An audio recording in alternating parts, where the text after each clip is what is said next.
Hey everybody, it's Kim from It Again Bookstore in Swanee, Georgia. And today I am here with three women who wrote powerful girl stories for young girls. Let's see here. I'll go in order of the screen. I've got Wai Chim, I've got Christina Soontornvat, and Debbi oh, I looked this up. Dang nabbit. Michiko Florence. Like, I even have notes. Anyway, welcome, guys. Thank you. Hi. Christina, where are you at? Who's that guy behind you? So this is Nick. Hi, Nick. I am, by a strange twist of fate, calling in from my very good friend's French patisserie and coffee shop in Austin, Texas. But on my way here, I was like, that's just so perfect because this is like lots of food in our books. In Debbi's books, like the girls love sweets so much. Yeah. There's so much chocolate here. So here I am. I'm not going to explain why, but it smells really good. It does smell good? Good. Yeah. Oh my goodness. Okay, so let's go around and introduce yourselves. Who wants to go first? Oh, I'll go. Okay, go. All right. Hi, guys. Thanks so much for having me. I'm Wai Chim. Sometimes I go by Wai because it's a fun little punny thing, and there's a whole history of that, but either of them is great. I'm originally born in New York and have to immigrant parents, so I come from an immigrant background. But I now am coming to you from Australia. So it's 9 a.m. from Sydney, Australia right now. So hi, guys. This is the future that I am in. 9 a.m. on Saturday. But yeah. Is the weather nice in the future? The weather here in Sydney is not so great. It's a bit cloudy and overcast. And also Sydney is in lockdown right now. So a lot of Australia right now is in lockdown because of COVID. So I won't be going out regardless anyway. So that's how things are in Sydney. It's a very, very different place sometimes. It is a bit odd. But yeah, I live in Sydney. I moved here in 2006, and I've been writing since 2012. And most of the stories that I write are about strong girls. They do, except for maybe one exception. But yeah, I write books for kids of all ages from basically 7 all the way to teenagers. And most of the books I write are based on my Chinese heritage. Some of the books are set in Sydney. And then most recently, The Surprising Power of a Good Dumpling, way, it was set, is a book that is actually set in Sydney, Australia. And it's about a Chinese Australian girl growing up in a diasporic existence. So she has a mom who, her parents are immigrants as well, but she's growing up in Sydney, kind of trying to understand what it's like growing up as Chinese Australian. And more importantly, she has a mom who has mental illness. So in the Chinese community, mental illness isn't really something that's really talked about. It's not something that is readily embraced or discussed, but I think it's something that's really important to discuss. So it's definitely something that I wanted to bring out of my literature. And I'm really glad that, now it got published in 2019 in Australia and then came to US shores last year, 2020. I actually had the privilege of talking to Kim about it earlier. So yeah, it's been wonderful to be able to bring this book to life. And for those of you who might be interested or has come up a little bit, I'm also currently on this season of Australian Survivor, Brains versus Brawn, and I'm still there somehow in the top 7. So there you go. And when you got there, were you like, I'm sorry, but I'm Brains and Brawn, so I can play on either team. See the brawn, I think, in my guns and everything like that. All those writing and typing, you can totally tell. Your fingers are so strong. Absolutely. So yeah, definitely. It's been really fun. It's been a wonderful experience, and I'm one of those people who just kind of is risky, like not very, like kind of likes taking risks and challenging herself and going, why not? Seems like a great idea. It was fun. Were you shocked when they gave you when they called you back and said, "Yeah, come on, do this"? Yeah, I was pretty stunned that it was like, hey, we want, and I think that's the thing. The mix of people is really interesting and really fascinating, and that's really good to have that kind of diversity of characters. Because otherwise, if everyone's super brawny and just going to win all the challenges, that's not fun. Versus having like an author, I guess, who basically falls down all the time. It makes it fun. I do fall down a lot on this. But I could do that. Yeah, me too. That's it. We can all do this. You just stand down all the time. They're like, great, go. Oh my gosh. I'm proud Debbi of you Christina? for representing us. Yes. Yes, that's it. Well, that was exactly it. I felt like it was really important to be like a nerd who, like, I thought it would be great to be like a nerd going on the show because it's not something that people typically do. And also like being a woman of color and stuff like that as well, I thought was really important because it's not, you know, the typical cast member that you think of when you think of Survivor. So yeah, still here, still falling down, but here. How many episodes have aired? I think we're like on 18. There's 2 more weeks. Yeah, there's 2 more weeks. You're So on we're in the day final 37, 7. right? Day 37 is, yeah. I've been stalking her on Instagram. So. Oh my goodness. I love it. I love the author love. Comes from everywhere. It's so good. Here, where is your website? There it is. Okay, I'm putting your website in the comments. Everybody goes stalk. Wow. Oh, hey, Mom. Oh. I see my mother's watching. Hi, Mom. Hi, Mom. Hi, Mom. Kim's mom. Oh, Dad. I love it. Oh my goodness. Okay, who's introducing themselves next? Debbi, you go. Then we'll be in alphabetical order. Oh, is that what we're doing? Okay. I'm Debbi Michiko Florence. I am the author of chapter books, middle grade books, and soon to be picture book biography that I've co-authored. I am Japanese American. I'm 3rd generation, which means my grandparents immigrated from Japan. I am born and bred in California, born in San Francisco, raised in Los Angeles. And as an adult, I've moved around a lot. And I've lived in Mexico City and Shanghai and Midwest, the East, New England, and the West. That's where I've been so far. I currently live in coastal Connecticut. I love it here. I think deep down inside, it must be a New England townie. And it's perfect for writing. I think I need winters for writing because I don't drive in snow or ice. And, I think that's Stephen King's model, right? Yeah. That's why he lives in Maine. Yeah. Just hunker down in the winter. You can't leave. Yeah. Yep. It's too cold. That's right. And my greatest joy is being able to write Japanese American characters. I love to write books about friendship, family, and first crushes. Those are the books I gravitated toward when I was a young reader, but didn't see characters that looked like me or lived a similar life. I lived in Los Angeles at a time when I had a very large Japanese American community. I did not have the experience of feeling othered until I was an adult and left California. So my latest book is, which way? That way. Just Be Cool, Jenna Sakai. And it is a companion novel. The first novel was Keep It Together, Keiko Carter. And Jenna is Keiko's best friend. And they are opposites. Keiko is very a people pleaser and conflict avoider. And Jenna is blunt and speaks her mind, she acts like she doesn't care what people think about her. And her motto is heartbreak is for suckers. She's dealing with her parents' very messy and recent divorce. She's had her first boyfriend dump her, and she has totally decided that she is just going to put up walls and focus on her school and being the best investigative journalist possible. And she escapes to a Broadway-themed diner where she's just going to focus on trying to beat out her ex-boyfriend for this journalism scholarship. But there she meets a cute but very annoying boy, Rin Watanabe, who is in her booth. And they're both very stubborn, and neither will give up the booth. And it kind of goes from there. I loved throwing them together.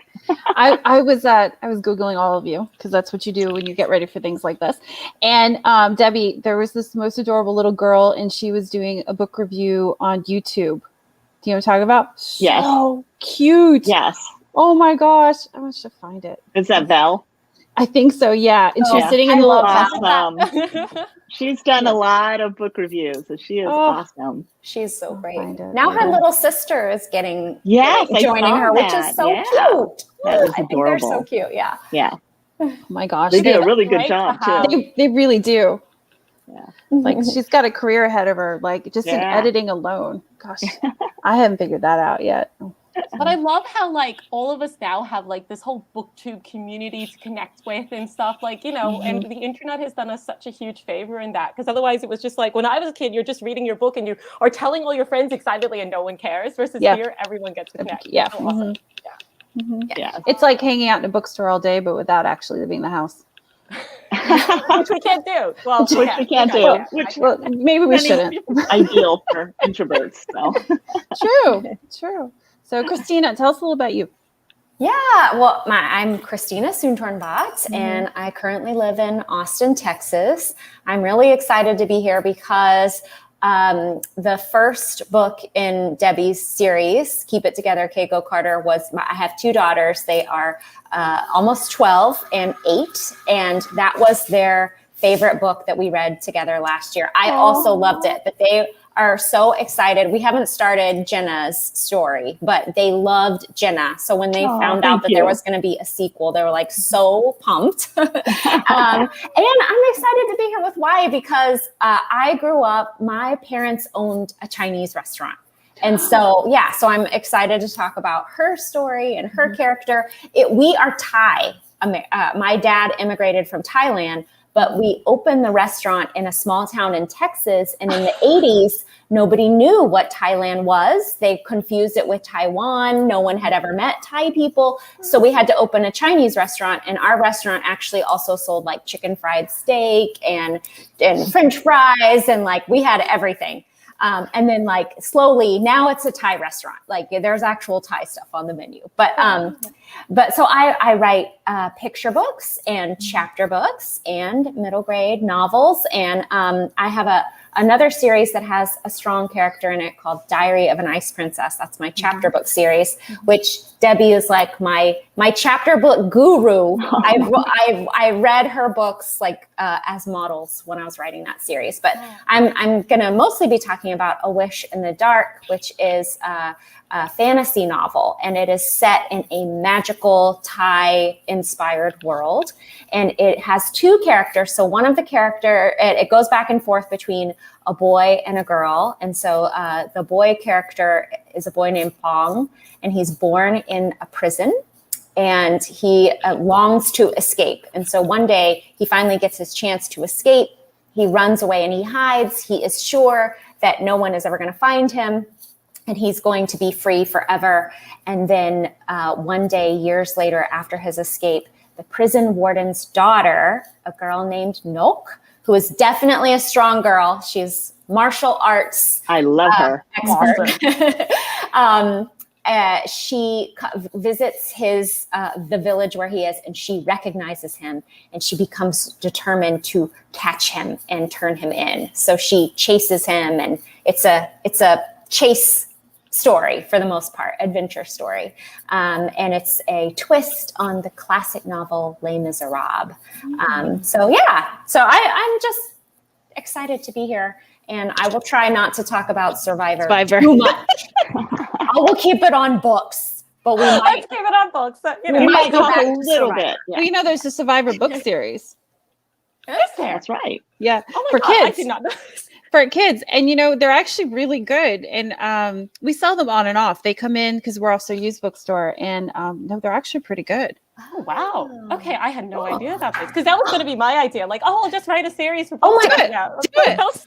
Oh, you should totally do that. Totally do it. Exactly. We'll see. Yes. Oh my God! How cool. Okay, so the title of this group is Strong Women. So let's talk about the strong women in your stories and why you made them strong. Because you should, but why not? So who wants to start? Okay, I'm going to pick Debbi. It reminds me of being in school and you're trying to make yourself Raise your hand. small. Yeah, raise your hand. And then their teacher calls you anyway.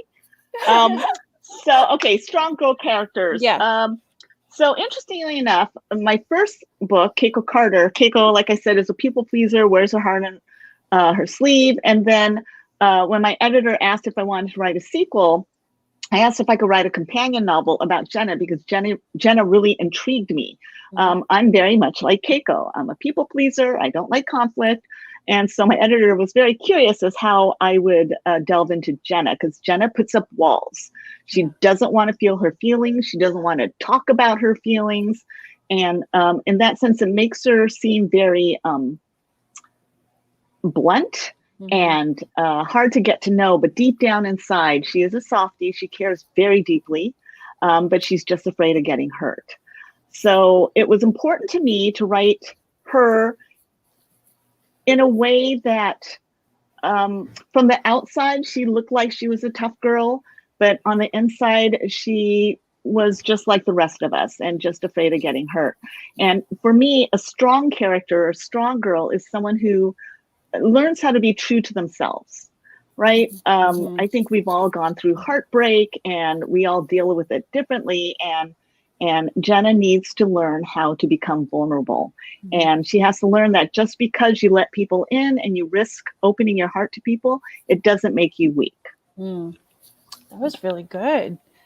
Wow. How are you guys going to top that? No idea. It's not a contest. Maybe a little bit. I think, you know, when you said that Jenna puts up walls, that's similar to Nook in A Wish in the Dark. She also puts walls up around her. She's definitely keeping secrets. Like she is keeping secrets from the rest of the world. That's kind of why she acts so tough. And why she strives to like be the best at everything, why she wants to catch this boy and turn him back into the police, because she's like the perfect girl. She's trying to act perfect because she suspects that her parents might not really love her. She has this wound that she's carrying with her.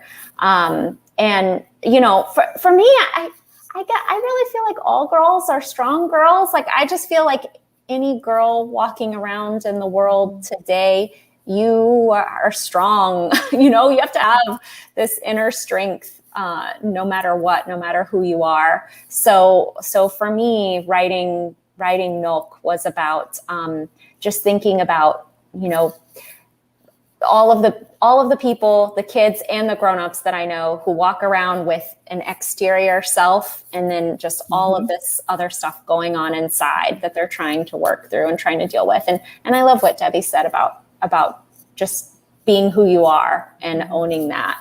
I think that's so hard. It is hard. Yes. It is. Definitely. Especially when you're young, like all the characters in your books. These aren't adults. These are people just figuring themselves out. Yeah. Yeah. I think I'm still trying to figure it out. I'm still, No idea. Right? Adulting? Question mark? What? But being a teenager, being a young teen, it's hard. There's so many pressures from so many different places, and there's hormones going crazy, and there's your parents and school, and it's hard. It really is. So being true to yourself is hard for a young person. And I love that you guys did that. And like The Surprising Power of a Good Dumpling, like the whole book is basically about her discovering why it's okay to be who she is and who her family is. Yeah, totally. It's funny because I think, like, I'm listening to you guys, and Debbi, I especially love how you're describing Jenna's journey about she needs to learn to be vulnerable, and that's in its strength. And Christina, the same with yours. And I think that is such an important thing we don't often realize when we think about strength and typical strength. We think about someone who's there's this idea of they're really strong, they don't get caught up in their emotions, but there's something about strength that comes from being vulnerable and recognizing that that's okay and how you traverse that. And I think that is Anna's journey in The Surprising Power of a Good Dumpling. I think Anna sounds a lot like Keiko. I think Debbi, where she's a people pleaser, she does avoid conflict, and she's definitely throughout the entire story, she's trying to keep the peace within her family because her mom, who's also a really strong character as well, her mom's gone through so much trauma and so much stuff to be where she is, but she's still suffering and going through, something she doesn't understand and her family doesn't understand, which is this kind of debilitating mental illness that has her in bed for months at a time. And nobody's kind of addressing this problem. And so much of Anna's strength comes from trying to empathize and understand what her mom is going through and trying to, as a young person, make sense of it and still deal with the conflict of loving someone, but also recognizing that they can be flawed. And I think that's the strength that I try to write in creating this story, is how holding two contrasting ideas and contrasting feelings, and how you kind of wrestle with that and realize that there's no universal truth, like this is the only way to be and this is who you should be to be strong. So I think Anna's journey of discovering herself, allowing herself to be vulnerable, allowing herself to have her emotions where that resonate, that kind of go back and forth between wanting the best, for her, like wanting to be a normal teenager and recognizing that her definition of normal isn't, like, what she believes is normal isn't really normal, if that makes sense. Like, she can have her own definition of what that is. And that's strength, because you have to overcome all the expectations around you and what all the media stuff and what everyone says is, oh, this is what a normal teenage life is like. And it's like, no, that's not for me, and that doesn't have to be for me, and I can be really accepting of that. And that's a huge strength of character, and I think that Anna goes through that well, and learns a lot in that process. Well, like, even her sister, like, is trying to be somebody she's not necessarily who she is, or she thinks she's something, and her sister, I don't know, words better. Yeah, you. and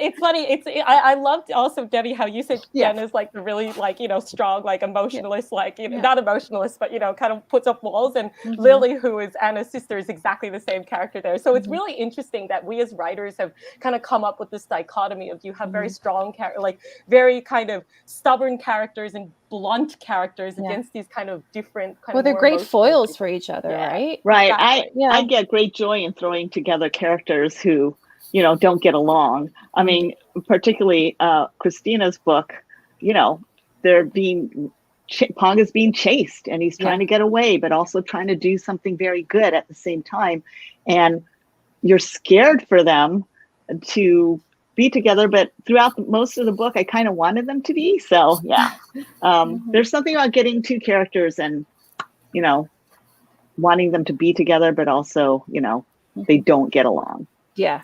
That's so much fun as an author to be like, okay, how can I make these two people, and like that it's going to be like the most conflict, like the most drama when you get them together. Yes. That's fun. Yeah. At this point, it's kind of it's a trope, but I embrace tropes. I love tropes. So it's great, especially like in romance novels, where the guy and the girl just don't get along and they hate each other, but you can feel it. Oh, yes. That's my favorite. Yes. Enemies to being in love is my favorite romance trope. It's my favorite. So, okay, let's talk about where your stories came from individually. I don't know, somebody go. Christina, where did this story come from? Well, it's a twist on an old story. So Les Miserables is a French novel. It's a couple hundred years old, and then it was made into a musical, which is one of my favorite musicals. So that's like where the inspiration for the story comes from. I mean, it's so wildly different as in terms of where it's set and the characters and the events that happen. And it's Thai inspiration. All of that comes from stories that my dad would tell when I was growing up. So he grew up in Bangkok, and Bangkok is a city on a river. And when he was a kid growing up there, it was even more so like dependent on the river. It was like very, you would ride a boat to get to your school. His parents owned a boat that would go up and down the river. They ran cargo up and down the river. The kids would swim in the river all the time. And so that was like those stories, just so like fantastical almost, even though it was real life. Well, I mean, Bangkok is just a magical city. So itself. Magical. Even as a real city, it's a magical city. Yeah. And that's how I always felt going there when I was a kid. Like, the lights, how they're reflected in the water. Like you can see it in the book cover, the feeling of this is not this, like it's dreamlike, So that's what a lot of it just came from my dad, from stories that I collected. Love that. What about you guys? And pet my dog, by the way. If I keep looking off screen. Go for it, Wai. Yeah. No, so my story where I came, Surprising Power of a Good Dumpling is actually probably my more personal book in that it's the first book, because I definitely have been inspired by my parents' stories and listening to Christina. I'm like, oh, that's like one of the other books I wrote and everything, and love listening to my parents tell their stories. But this is the first one where I felt like I was writing something that I was more familiar with, because it was about growing up as in the Chinese diaspora, which was a huge part of my identity growing up. But I wrote this book with the idea that I really wanted to tackle mental illness in the Chinese community, because it was something that I felt was such an important topic that didn't get enough, there wasn't enough discussion around it. And, it's just such a important thing to do. But I just really enjoyed, I guess, bringing the stuff that I was familiar with from my childhood into the story. So things like, growing up drinking bubble tea, like in the 90s, like that, I think that was when bubble tea was just starting to ramp up. You guys probably remember that. I'm like, oh yeah, I'm so glad the kids are still doing this as well, and like having dumplings and all those things that meant something growing up Asian American that is actually similar to Asian Australian and stuff. So I really wanted to bring those types of experiences into the book, into my writing. And I was, as opposed to just writing about stuff that was just kind of more historical and stuff that was based on my family, this was suddenly something that I could connect to and felt a little bit, that felt really good to put on the page. I think, Debbie, you said it, of like creating a character and their experiences that looked like me and felt like me. And this was the book I would have loved as a teen. Yeah. Okay, Debbie, go for it. So I have to go backwards a little bit. I have always been fascinated by friendships and still am. What makes them work, why sometimes they don't work out, why sometimes they really work out well and then they don't. And in fact, I was living in Shanghai and was so extremely lonely. And two of my friends who we were writing partners with, Joe Knowles and Cindy Bonin, changed their writing time so that we could write together over Skype. So they started writing at night. I've told this story enough times now that I don't cry. I used to cry every time I told this story. So they changed to writing at night. I'd write in the morning because I'd be like 10 to 12 hours ahead. And we'd be on Skype and we'd just check in every 15 minutes. I wrote 20 words. I wrote a paragraph, whatever it was, but it made me feel less lonely. And I felt, how lucky am I to have these friends? And it made me think about friendships in middle school, because to me, that's when friendships really started to shift and change and become a lot more important than family. And so I knew that I wanted to write a story about a threesome. And this wasn't the three of us, my friends and I, but the threesome where, once people are changing at different rates and Keiko is stuck in the middle. And that's the story I wanted to tell and explore. And Jenna Sakai came about. I wasn't expecting to write another story in what we're calling the Keiko-verse until my editor suggested it. And I wanted to figure out Jenna's story. But I wrote Keiko Carter in 2006, a first draft. Oh, wow. And I didn't revised know that. it. Yeah, revised it many, many times and submitted it and couldn't sell it. And I put it away for like 3 to 5 years. And it was when my chapter book sold, the Jasmine Toguchi series, that my writing group said, hey, whatever happened to that Keiko Carter who loves chocolate? You should bring that out again. And so I didn't look at the old draft, and I wrote it from scratch because I knew her so well and I knew her story. And after many revisions and workshopping, was able to sell it to Scholastic, to my wonderful editor. And then Jenna came about. But it was hard because I don't know what you do when you're writing not your minor characters, but your secondary characters. I'm like, okay, I have two best friends and they need to be different. And okay, so Jenna, she likes writing and she wants to be a newspaper reporter. And I just left it. So now when it came time to write Jenna's story, I was kind of stuck with that fact. So I had to really dig to figure out why that was so much a part of who she was. So that's so cool. My oldest daughter started middle school this year. And it's already like, yes, it's like the friendships are changing. Wow. The groups are shifting. It feels like daily. It's like daily. And it's very interesting. So Yeah, my kids I've got two seniors and a junior, and those middle school years were the worst. yeah. They just were. I mean, it's so fun. They all say they love middle school. They're like, middle school is going to be the best years of our lives. And I'm like, I'm so glad, like, because middle school was hard for me, you know. I actually loved middle school. Well, there you go. I think probably didn't at the time, but when I look back on it, I mean, yeah. I'm hopeful that's how she's going to feel, and I'm hopeful she's going to find her people, you know. So much drama. Yeah. Already. Yeah, my daughter turned 12 and got her ears pierced, and it was like the same time the hormones kicked in, and we always joke that the ears piercing broke her. My husband pierced our daughter's ears during the pandemic because they were supposed to get their ears pierced. Wait. You skipped the whole, like, doing your own bangs and went straight into ear piercing? Yes. Yes. So they were supposed to, I had promised them, okay, you're going to get your ears pierced. And then, like, after spring break, and the pandemic hit, and it was like going on and on. And they were like, we are never going to get to be able to do this. And so we did an at-home. He works in like the medical device industry. And so he has like sterilized needles, and he had the gloves, and he had everything. And it was an adventure. I feel like I need to write like a short story. That you should. Seriously. You do. We cut everybody's hair in the family, but we didn't go that far. So, like, my daughter wanted the back of her head shaved underneath the top layer, and my husband did it. And he's like, okay, get out like the razor. Like, he shaved it like you know, like when you shave your legs. And she was so horrified, and I videoed the entire thing, and it grew back really quickly. She's like, no. That's pretty. I mean, haircut. That's a lot. That's pretty intense. Yeah. I didn't cut my hair. Yeah. I did cut the dog's hair.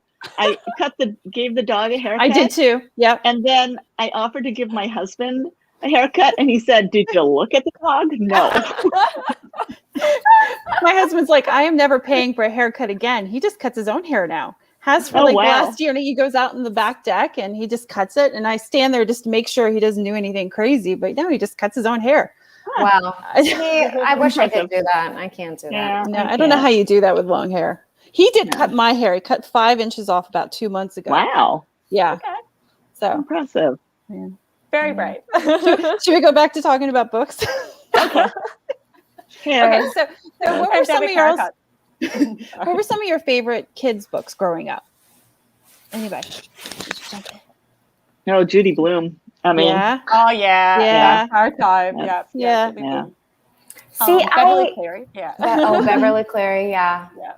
All mine were fantasy. That was all my favorite books were fantasy. Why am I not surprised? I know. I was just such a nerd. I was like Narnia and yes, I read every book in the Narnia series, all the Tolkien, Roald Dahl, like even like probably fantasy. I was probably too old for me.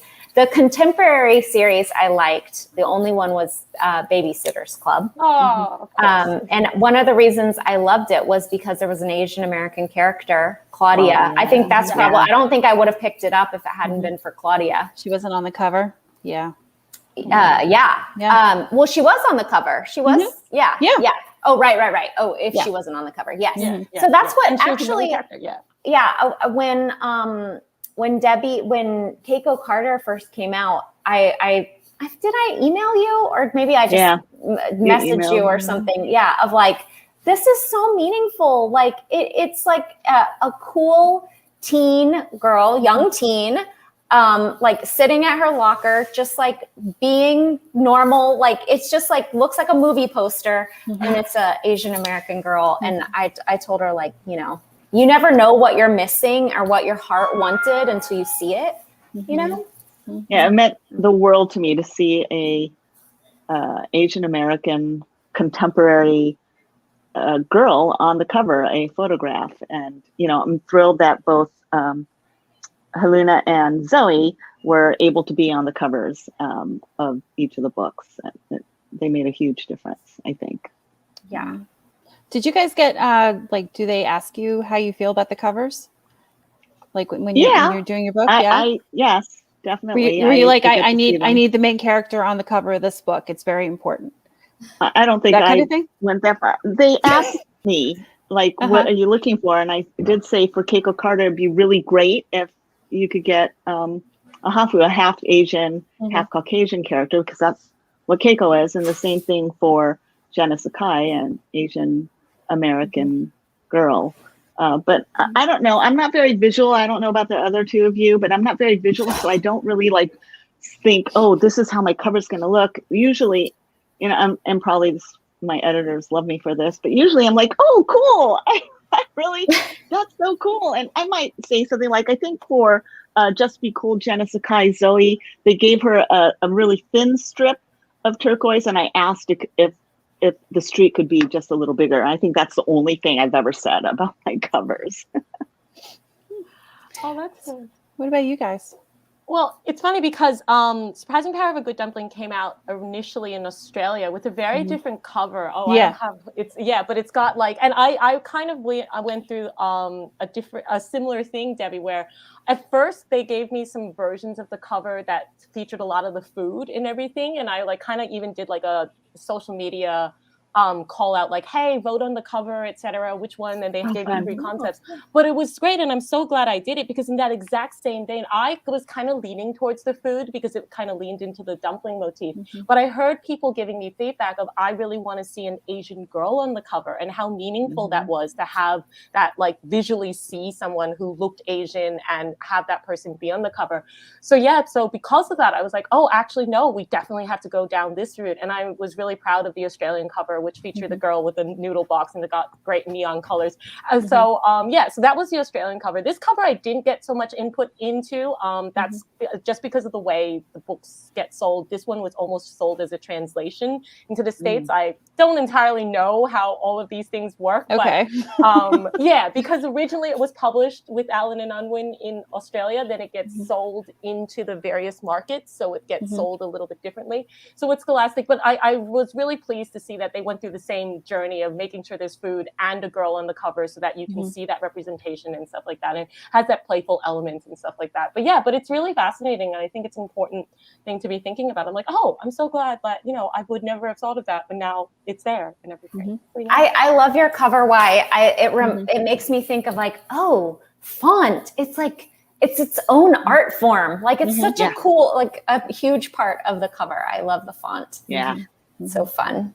And isn't it so surprising how much like we authors really kind of like don't understand about our own work? We're like, I don't really know how that works, but it just landed in my art. It looks great. I'm happy. I mean, I don't know. Yeah, my publisher's been really great. I feel like I'm really lucky, I think, because most, in publishing, I mean, like, most of the people on my team are not Asian, and there's not anyone Thai on my team. And so they were very much asking me for input of like, the main characters are on the covers for my books. And so I think they want to say, like, does this look good to you? Is it, is the representation accurate? And so I've been really, really lucky.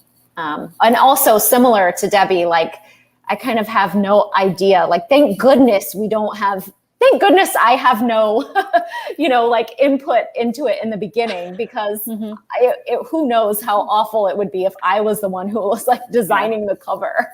No clue. Yeah. Yeah. They just work wonders. Like our teams do so great. So Christina, speaking of covers, you have a giant medal on the cover of your book. Yes. It's so weird. It's so crazy to see that still. Like, I just got the paperbacks because the paperback version of the book comes out on the 7th, and so they had the embossed seal. So it's not even it's not even a sticker. You can't take it off. It's like it's actually there. It's so weird. What did that feel like to hear about the Newbery? Just like, I just burst into tears. My husband and I were on the phone. We were like holding the phone. We were both crying. It was just so crazy. I mean, like I know, you know, we've talked a lot about representation and everything, and that was just, I just kept like these emotions kept welling up because my name, you know, when I was growing up, one of the only Asian American kids in my town, and then the only Thai kid in my town. And so like my name was always just like such a, you know, no one could ever say it. People made fun of it. I had all these you have a nicknames. YouTube video. You have a YouTube video on how to pronounce your name. Yes, That's very helpful. Yeah. And you know, it's fine. When people can't pronounce it, you know, properly, I tell people sometimes I can't even pronounce it properly, like with the Thai accent, but just to know that like that name that is going to be on a book that has a Newbery honor sticker on it is just very meaningful. So well deserved. Thank you. So what are you all working on? Oh, here, you got a comment. Thank you, Stacey. Aww. Absolutely. So what are you all working on now besides Survivor? That's it. I'm working on Survivor. Not on Survivor. That's it. I have a new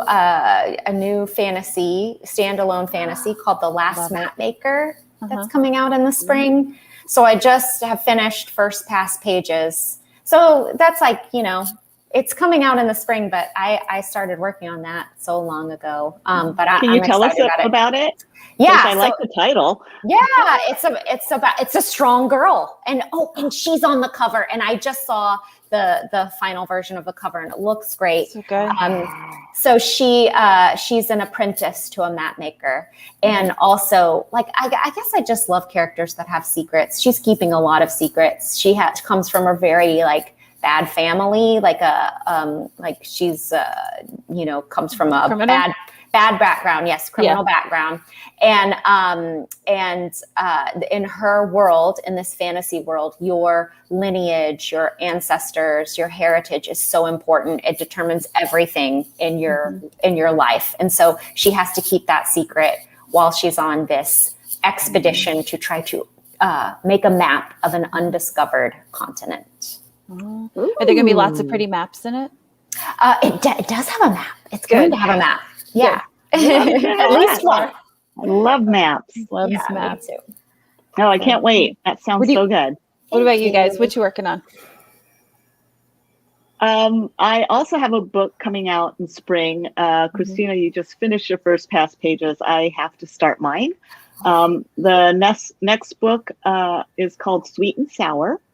And it is a story about friendship, of course, and betrayal and revenge. Nice. And it is a story about two childhood friends, Zach and Mai, both Japanese American, who have, but their families spend every summer together in a house in Mystic.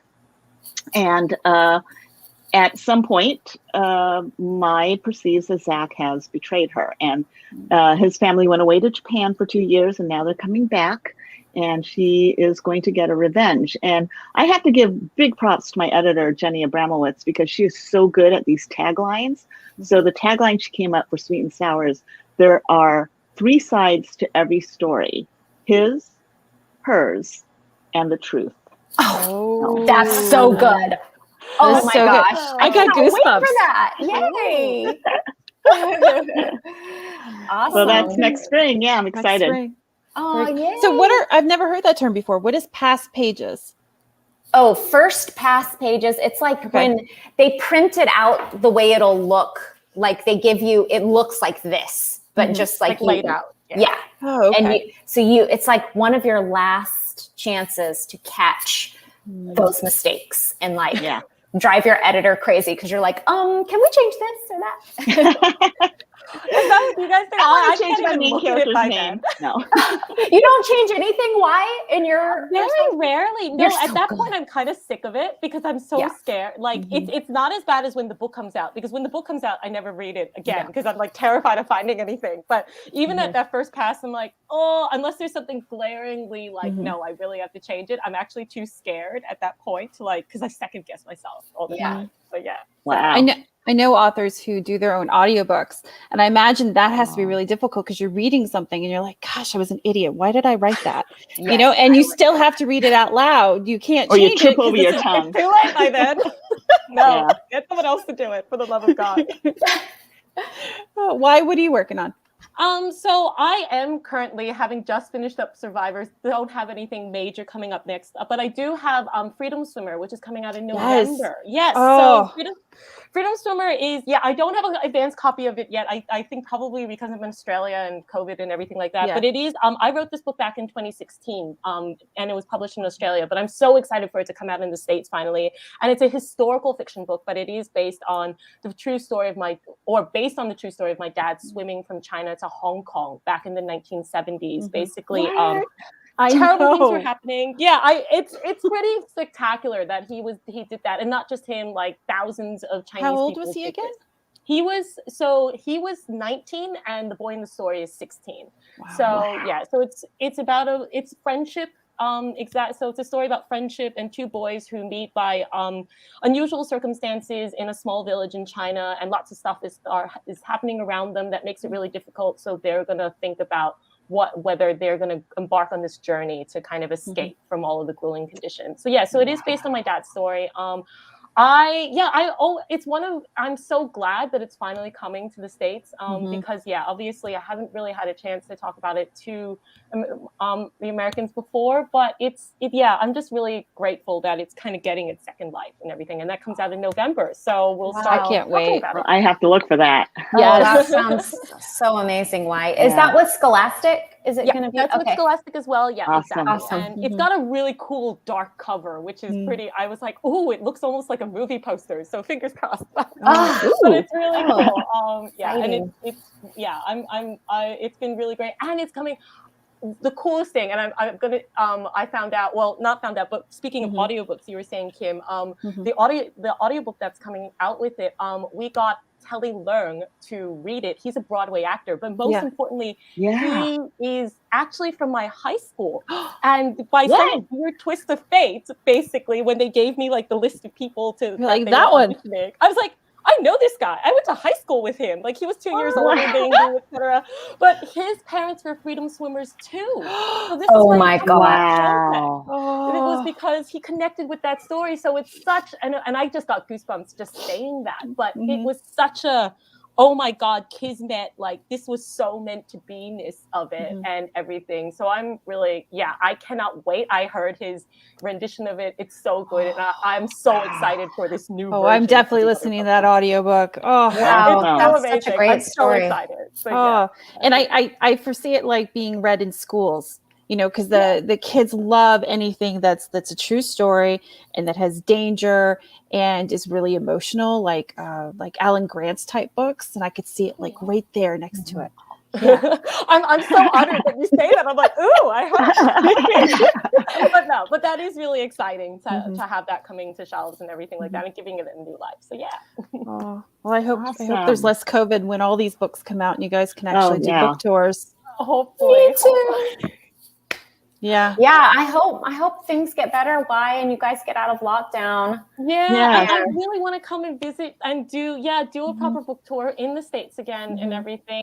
Him to be able to visit you in person. Like, we've done a couple of these now and I feel like I know you. And to see more authors. I haven't met so many American authors. It's such a great community and everything. And it would be so great to see everything. Yeah, this pandemic has really kept us all apart. And it's we usually see each other at conferences and festivals. And it's been tough. Well, come over. We'll all go eat. We will. Oh my God. Those mochi donuts. We have to go to California and eat the mochi donuts. Those mochi donuts were so good. I've eaten more than my weight in donuts at this point. They were so good. They look amazing. All right, guys. Well, go ahead. Oh no, nothing. I was just going to rave about talk about food. You conclude. We'll keep talking about donuts. Yeah, exactly. Oh my God. And Survivor. and Survivor. All right, guys. Well, thank you for joining us. We have copies of all their books in stock. You can get it on our website, which is read-it-again.com. You don't have to get it from us, but please support your local independent bookstore. So it doesn't have to be us. Do you guys have an indie bookstore by y'all that you like? Do you want to shout out? Yeah. Bank Square Books in Mystic, Connecticut. You get personalized signed books if you order my books through them. Oh, nice. What about you guys?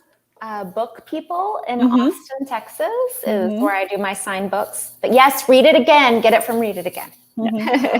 I'm going to say Read It Again because I have been, and you guys have been so supportive of me in the States while I've been stuck over here. But also, of course, look for your own indie bookstore. Indie bookstore. Yes, well, definitely. We'll come visit you, Kim. Oh, I would love that. Sure. That would be awesome. When my store is rebuilt and COVID is over. Yes. Or lessened, because I don't think it's ever really going to be over. Books. Yeah, come on. You're volunteers. It's a lot of books. Yeah. Oh gosh, I'm so ready for that. All right, guys, thank you. This has been awesome. I have loved talking to every single one of you. You guys have great chemistry, and I just love it. So thank you for doing this. Well, thank you, Kim. Thank you. Yes. Thank you, everybody. Bye. Bye. Bye.